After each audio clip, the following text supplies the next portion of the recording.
Welcome back to another episode of The Final Cut. We're going to give you an exclusive here today. There's a lot of noise. I've heard it. It's coming down the Northern Corridor.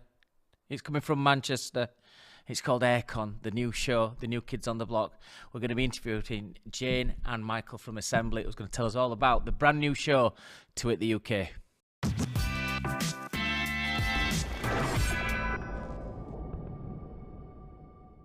Welcome back to another episode of The Final Cut. We hope you're enjoying these programmes that we keep fetching to you every week, and thank you again to the Fellowship and Wahl for our main sponsors and associates with this podcast. Joining us, there's a big news about the industry, Barry. I've heard about it, and then I've seen a few of it, and we got so excited here on The Final Cut to fetch you an exclusive.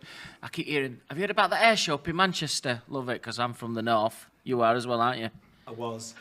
And then we've seen it, and guys, we're going to give you an exclusive here on The Final Cut. We're going to talk to Michael and Jane from the Assembly, who are the people behind the Aircon. Guys, welcome to The Final Cut. Thanks very much for having us. Hello, and thank you. Good to see you again. First of all, there's a lot of noise. We've seen the presentation. In fact, just we were talking to, you was upstairs with our researchers, and we sat in and watched the presentation again.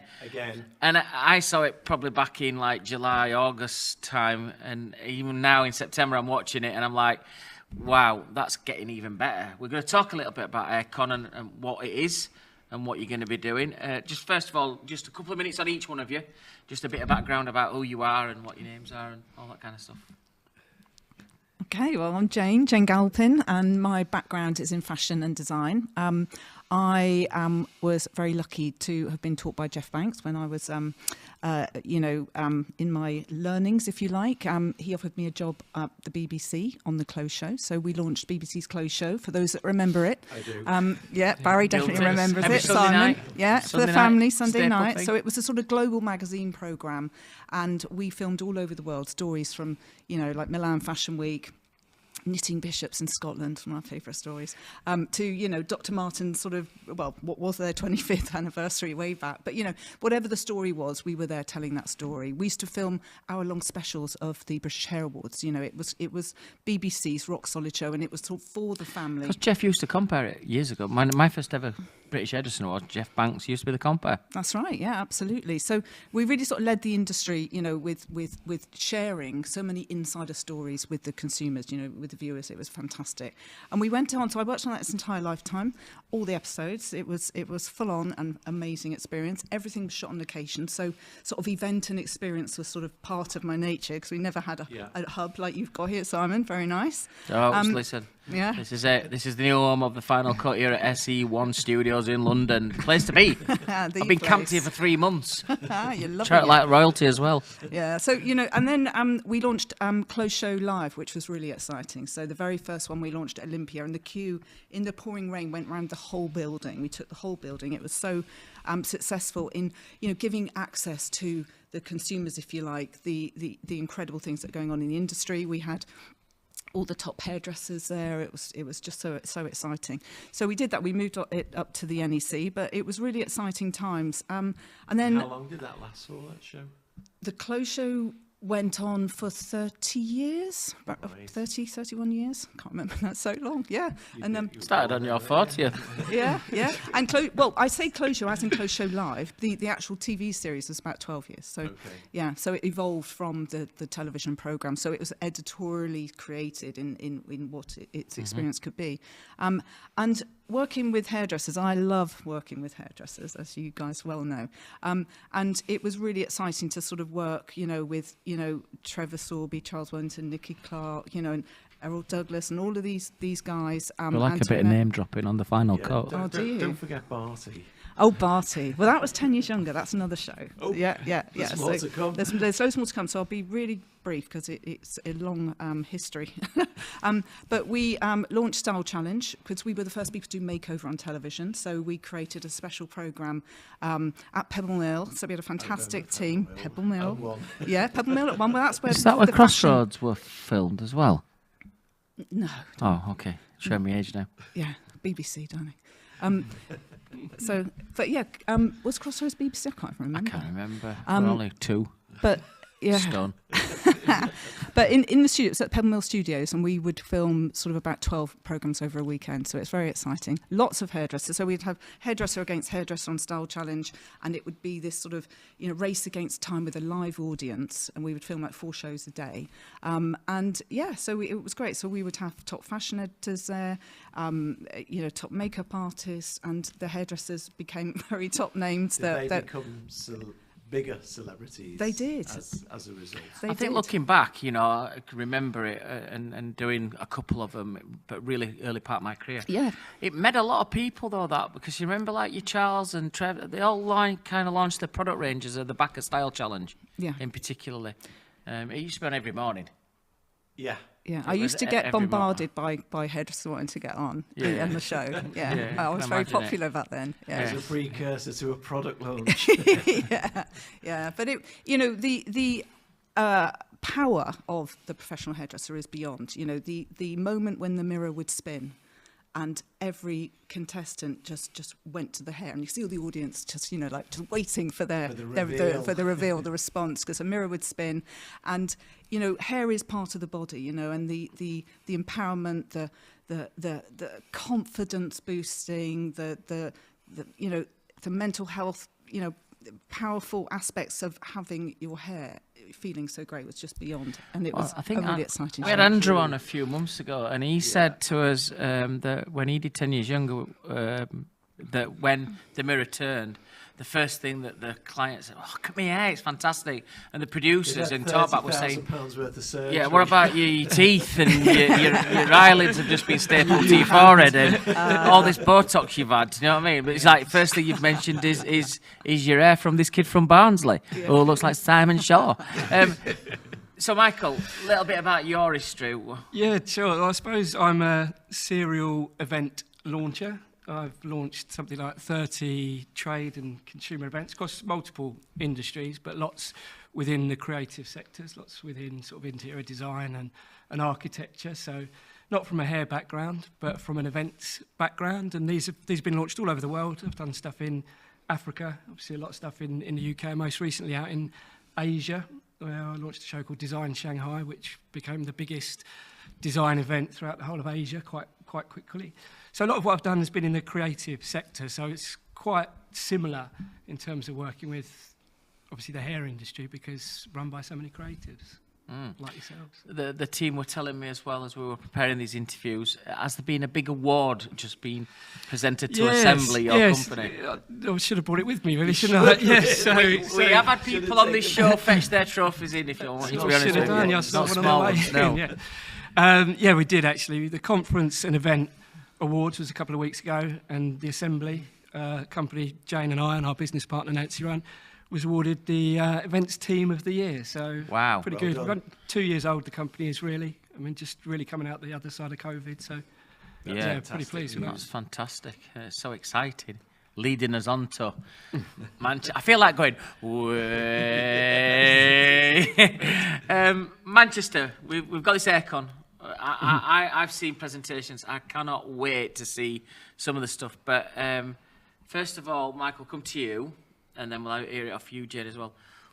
Tell us what aircon is. What's the big noise about? What is haircon? Well, haircon is an evolution of the current trade show model. We basically want to rip up the trade show model and start again, because in my experience, the big brands, the really exciting brands, the brands that are pushing the envelope and moving things forward are not coming to the shows anymore. And the reason is they look a bit stale, they look a bit tired, and this is across every industry, you know, that I've worked in. The trade show model needs revamping. It needs looking at, and that's what we're going to do with HairCon. We've completely ripped up the rule book, completely started again. We're going to organise an event that is going to be for the exhibitors, for the partners, for the sponsors. It's going to look like it's their event. It's going to be run by and with them, and it's going to just create an absolute splash when it launches. I just want to make sure that the doors of the studio are locked as well, just in case we get any other exhibiting companies that do exhibitions in the UK start throwing rocks and bricks at us. Get them! Tell them to stop! Stop it now! Jane, what's aircon? Tell us in your own words, what's the excitement about? I think the excitement, certainly for me, having worked with so many hairdressers, and whether that was on, Clothes Show, BBC Style Challenge, How to Get Naked 10 Years Younger, all those sort of shows that I've worked with, is that we really want to create awesome platform, a really exciting environment so that we can really bring alive and showcase the incredible talent that's in this country. That is a big USP of this. We're going to create phenomenal experiences. We're going to bring back a certain television program on stage, so for the trade industry, which is going to be really exciting, and really just bringing together the best of the best in the industry. And I'm not having any teasing. Inspire. I can't tease our viewers. What's this? What's going to be live? What show? We are going to reinstate our Haircon style challenge. So we are bringing it back with the Fellowship. Very exciting. Okay. Calm down, everybody. Errol, everybody, just thinking that you're going to get back on and relaunch your careers. This is going to be for the younger generation out there. But apply within. There'll be a link now. Apply if you want to be on Style Challenge. You've got to apply here through the final code. Barry, this is going to be really I'm going to come over to the CEO for the Fellowship here, Barry. I know now, looking at the plan, and I think we can announce it here, you Fellowship have committed in a big way to get behind Haircon. Yeah, we're really keen to get involved and dial it up a bit, where we're getting the youngsters, the up-and-coming talent, giving them a platform, giving them an opportunity. We will have our own stage there. We're going to be looking at doing auditions as well, and inviting the brands in to look at this new talent. We're going to create some competitions to actually give them stage time.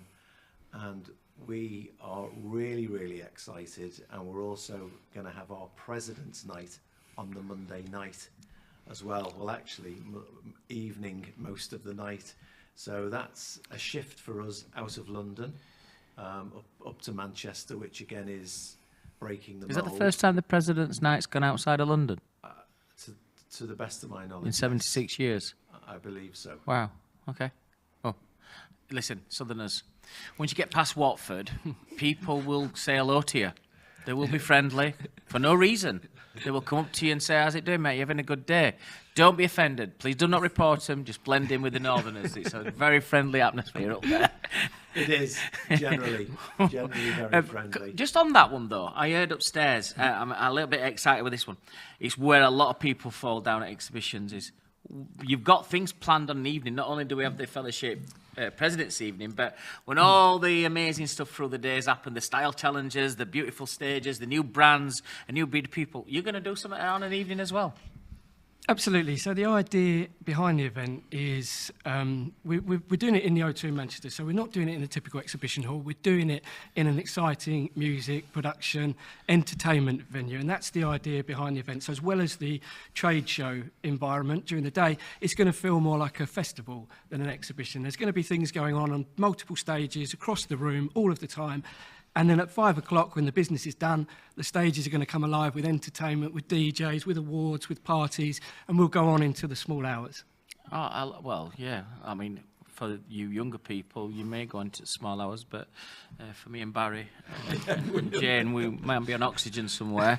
You get them little cans with a carer, wiping us down and stuff like that.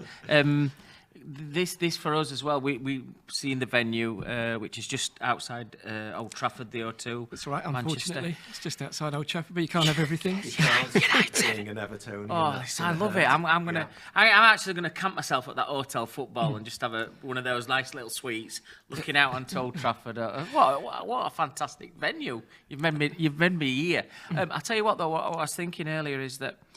And this is, I've loved all our exhibitions, and I think anybody who watches me, when you come to Salon, you say, or if I see you in July, they'll say, we saw you at Salon last year. Salon's been a big thing for me over the years, and it still is. And so this is an addition to the calendar, will be fantastic. But I've got to say, when you get to Docklands, I go into what's called the Balloon. It's called Wahl World. So you're in and around Docklands, you go to the exhibition, you come back, you've got set restaurants. But for 22 years, it's the same. I'm in Docklands and it's this bubble. Let me tell you, Manchester's an amazing city. The venue's about a mile out of town centre. There's loads of hotels in that area. But what'll happen is that Docklands, I think, all those restaurants know that it's Salon International, of course they do. So they top you. All of a sudden, you're paying 35 quid for a burger and frozen chips. It's not good. You go into Manchester, they don't know. They don't know, all on Deansgate, it's going to be cool. So I think everybody who's coming is like, you're not going to be marooned on one area. You're able to go into that city. Is that why you picked this event? It's such a thriving city, and obviously it's a real hub for great salons, and for the hair industry. However, we do want people to go and enjoy Manchester, but there's going to be so much to do at the event. We're going to be building bars and restaurants in there. We're going to have entertainment in there. So, of course, people may want to go to the city, but by the time they're in HairCon, they may find they actually want to stay there. But absolutely. Yeah, well, that's what we're planning. Well, that told me, didn't it? I'm going to cancel that Chinatown in Manchester. I'm going to stay up at HairCon and party away there. Because I'm hearing little vibes about different DJs and stuff like that, which I know we can't say now. But that kind of thing will be something that has been missing at any exhibition I've been to, is something that it's not just a get-together, it's an event on the evening. You've got two events going, haven't you? You've got the daytime and then the evening. Exactly. So the business is going to happen during the day, but then in the evening, the industry's all there together. We want to socialise, we want to enjoy ourselves, we want to let our hair down, we want to entertain our clients, and that's what it's going to be able to do. And using the building as a backdrop, as you've moved away from a traditional setting with the venue. Exactly, that's why we wanted to pick an entertainment venue as opposed to an exhibition hall, which sometimes can feel a bit soulless. This is a beautiful, iconic building, red bricks, exposed metalworks, and it's built for entertainment, it's built for fun, and it's built for having a good time. And maybe we could. I've seen some of the Coven areas where they're red brick. I was just saying earlier, if you got this desk, you put this podcast there, and you put a nice sofa, a little fridge. All of a sudden that stand would look amazing. Where normally you have to go to exhibitions and have something built, or it's a shell scheme with that one. But I was thinking what we could do is we could have a Stevens corner, where we could just do the nice little brick wall. We could have some glass cabinets. Hear me out. Security guards with white shirts and black ties, and we could just display all your watches. Yes, that would be lovely. No, like sniffer dogs as people come. That'd create the atmosphere. We could do that. We would have what do to you involve think? Group 4. Well, I think if there's anybody out there, Group 3 or Group 2, we're not going to the expense of Group 4. We'll have you in for Barry. I think. What I'd like you to do now is, as people watch this, and we'll have barbers, we'll have hairdressers, we'll have probably, just generally, the show's kind of way I'm looking at this is, I don't want to miss that, because I want a ticket. And even if I'm not exhibiting, it's like in this industry, I'm thinking, I've got to go to that one because it's first one. So it's going to be kind of cool, and I need to do it. What's your message, Jane, to anybody who watches this? Why should people say, I need to put that in my diary? Because they are going to get the best content-rich experience. They're going to have access to some of the best names in the industry and internationally will be there. We will be creating incredible shows with brands, just full on, from incredible hair demonstrations, fashion shows, extravaganzas. The hair industry loves a bit of drama and glamour, and it won't let you down. It will just be so inspiring to go with the lineup. We are every partner we're working with are organising the most incredible content experiences, talent, new education. That's new tools, new everything. It's about really being able to get a fix in the industry, and most importantly, having multiple platforms to showcase the incredible talent. We've got the best talent in the world. We really do. And we really are going to make this super cool and put the cool back into hairdressing. And young people are going to want to really get back into this industry. Do you see this as disruptive? Totally disruptive. Okay. Yeah, totally disruptive. Okay. We really are shaking everything upside down, and we're just going to surprise and enthuse. That's what we're going to do. And you're going to want to be part of it, and you're not going to want to leave. And when you do leave, you'll be in Manchester's late night life, because it's just going to be so good. I would always think that throughout my career, I've always had stalkers. Just naturally, yeah. I'm fetching fat back. But when I first met these guys at the early part of 2023, they came and said, "Look, the last 2 or 3 years we've been watching you at Salon International." I'm like, I don't even know you. That's weird. To tell us this, that's from hairdressers, barbers, people who do this industry sat at home. manufacturers, what's your message to them? Why should they attend? And one of the biggest scary things is out there is like 25 scissor stands, 30 hairdryer stands. Tell us how the setup's going to be. Well, it's a very, very different model to a traditional exhibition in that we're looking to work with, and we've got some on board already, and by the time this goes out, we'll have quite a bit more in place. We're looking to work with 10 key brands, 10 really forward-thinking, like-minded companies in the industry who are looking for a platform like this to work together, to build an event together. Then we're going to bring in 20 or so smaller companies that are complementary, that are exciting, that are doing things that people haven't seen before. And together, we're going to create the most exciting event. An event that is about business and trade first, but it brings in all the education and entertainment and excitement of the hair industry. We're going to work together to produce an event that the salon owners, the stylists, will want to be at, and not just want to pop their head in the door and then disappear. We want them to come, stay for 24 hours, stay for the weekend. I think that's an important part, because I think for me, your job is to organise what's there to stay. Why am I going to stay there? Am I going to nip out for lunch because all the vendors I'm sure you're going to do all that, but if I'm coming, you've got different places to eat, you've got different types of food, there's nice drinks areas, there's chill out areas. Is that kind of the thought process? Yeah, absolutely. We just going to create a really great environment. So for example, in those evenings when you are down dancing on the dance floor, I'll be upstairs in the sort of more relaxed lounge with Barry, enjoying whatever entertainment's going on up there. But there'll be something for everybody, and absolutely, the bars are paramount, because I know whatever event I've ever worked with a hairdresser, at the end of it, everyone will head to the bar. So we'll create different bars, different environments, and it will. And we'll have some really good food as well. And with regards to dwell time when you go to an exhibition, I mean, some people can actually turn up, walk around it in 20 minutes, and they're out the door, which is, for anybody running an event, that's horrendous. You actually want them to spend some time. So is there going to be a different type of programme where you can move around the building and see different things? Exactly right. It's, as I mentioned earlier, we want it to feel more like a festival. So there's multiple stages and there's multiple activations, and the brands are doing exciting things, on their stand. So we will have a full schedule. The restaurants will open and serve breakfast in the morning. They'll serve lunch at lunchtime and into champagne bars and dinner and so on into the evening. Yeah, so people will be geared up to be staying the whole day, to be, first of all, from a business point of view, then from a socialising and a networking point of view, from an educating point of view.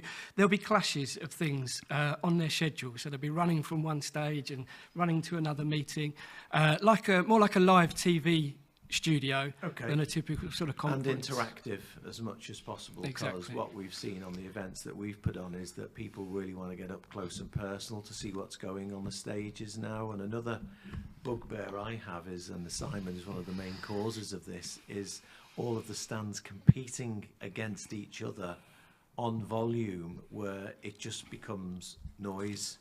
Yeah. So how are you going to overcome that? Well, Simon loves the sound of his own voice. I'm very shy. We're going to turn him down a bit. But yeah, so I mean, the beautiful thing is about the industrial vibe in the building is there are pillars and there are walls and there are environments. So we're not going to be having a contrasting loud brand next to a contrasting loud brand. So there are different pockets and places. So it's going to be a wonderful experience as you flow through the venue, isn't it, Michael? Yeah, so the 10 key partner brands that we're going to come on board, they're going to be complementary, because there's no point in people investing, in coming to an event. We want the first event to be so successful for those 10 people who have got involved from day one.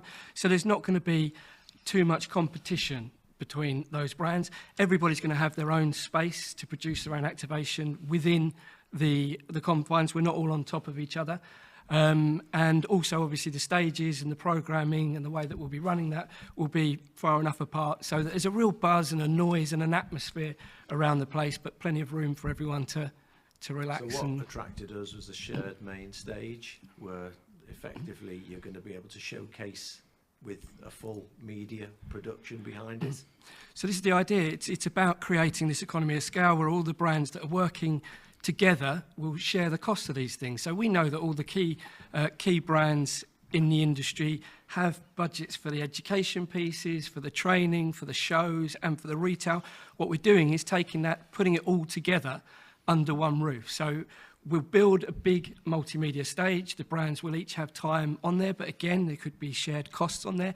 Then Jane's team will also run style challenges from that stage. Yeah, absolutely. So, you know, we will be working a lot with collaboration with brands as well. We want to bring the industry together and encourage good relevant, you know, a collaboration and build relationships and stuff like that. So within, say, for example, with Style Challenge, the content and storytelling is going to be so rich, because we can merge so many relevant assets together, if you like, by working with these brands, you know, and it'll be really exciting because there'll be a big sort of wow show, and literally, you know, 15 minutes later we will wheel in and reset for a TV style show replicating, you know, Style Challenge-esque on stage, which is again, it's just going to be another whole vibe and experience, and working with all of the different levels of from budding hairdressers to really established hairdressers ambassadors. The big names will be there. That's what I was going to ask. Are there going to be ample opportunities for every level of the industry to get involved? Absolutely, absolutely. It's so important. You know, we've got a concern about a vacuum appearing, you know, with the youngsters and the iconic people we work with. Yeah, we are going to be working with all the partners to maximise that lineup, if you like, of all the talent that's here at whatever stage of their career they're at. It's an opportunity. I mean, you're going to have incredible auditioning and showcase for young people coming into the industry. We'll have some of that too with Style Challenge, you know. So we will work, and also with all the partners coming on board, they're all getting really excited and creative about what they were going to create on their spaces. So that everywhere you're looking, there's like, wow, so-and-so's over there, this is happening there, see that new technique there, you know, that's cutting edge, you know. It's just going to be a multi-layered platform experience to see and showcase. And as well as that big multimedia stage, we've got the smaller stages where people can get more up close and personal, a bit more intimate, a bit more educational, a bit more interactive. So there'll be the big sort of wow performances, and then, you know, much more close up and places for people to learn. And I just want to say, so, you know, within Style Challenge, it's about the overall image. A lot of things in hairdressing is about the overall image. It's about fashion. It's about the overall look. So, you know, we might have a very cool fashion designer there with one of the brands or one of the ambassadors. You know, we'll be able to reach them by taking them up to social media stage afterwards, finding out more. So we're going to be collaborating with other verticals within the... Absolutely. So this is a hair-focused event, but we will be looking at the constituent parts as well. It's so important to every hairdresser, and it's so relevant to everybody. So we really want to sort of do the 360 side of it and have little moments where you can access and get excited. We have top photographers there. I mean, photography is so important, you know, to professional hairdressers. So, you know, it'll be wonderful to be able to sort of hear what they've got to say, you know, and experience. And every partner and a brand we've got involved will have the opportunity to capture their creations. There'll be a beautifully lit clove. Absolutely fantastic. Yeah. So they will have and grab a beautifully lit image or capture or footage or whatever, you know, of what they've created there. Because I think that's one of my frustrations working in television, you know, way back, or working certainly in big live events and experience. I've done quite a lot of those in America. But you can create these amazing moments, but what's being captured? You know, what is being captured? Content is everything, and people have short attention spans. So whatever content we're going to grab, it's got to be amazing and very visual. And visual, I mean, hairdressers are visual people. Heart of Style Challenge, will it be a competition? Hey, well, you're going to have to find out. You're going to have to come and find out. Red tomato, green tomato. Oh, that's ready to cook. It's win-win for everybody, because every makeover is an amazing achievement. So, but you're just going to have to come and find out. Okay. Well, I'm hoping to sign up to be a model, see if there's any... There is a blacklist. I've got nice teeth anyway, but I'm just saying, you know, some of you... we were saying yesterday about summer teeth, and Barry said, "What's summer teeth?" I said, "Some are green, some are yellow." Anyway, see all the cameras moving up and down. It's all the crew giggling Yeah, a little bit. Giggling. You've inspired some of the crew today, actually. Really? Shirt and ties on, and look unbelievable. how cool they got look. dressed up. Hey, I thought you were fancy dressed this morning when I walked in. If you want to get involved as well with the fellowship and asking questions, either as an hairdresser or a barber, to get involved in some of the fellowship stuff on the stages at Aircon, or indeed if you want to be a brand and apply to get into assembly, we'll put all those links on the screen as well. Guys, the countdown will begin now from, I would say, like October, November, to really step your marketing up on this one. What's the kind of ambition in terms of where do you see Aircon fitting in the air? Is it something that's going to be around for a long time? Have you got a short-term plan, or is it something that you want to roll out for? No, we're investing really heavily in the early years because this is about where it's going to be 10 years, 20 years' time. We want this to become the annual meeting place in the calendar where all of the industry gets together. Everybody knows when it's coming around again. See you at Aircon. That's where we want it to be. A few years from now, and that's what we're aiming to build. Okay, well, we're excited. Exciting times for everybody. Dates? 22nd to the 24th of June. In Manchester. O2 Manchester, 2024. Be there. Well, that's an exclusive here on the Final Cut. I know you'll see probably drip it's coming out in press and stuff like that. Have a look in SalonEVO and BarberEVO as well to see some more details. But in the meantime, we are looking forward at the Fellowship to get to Aircon. So Jane and Michael from Assembly, Aircon, good luck for your show. And you heard it here first on the Final Cut. Thanks, guys. Thanks, guys. Thank you so much. See you there.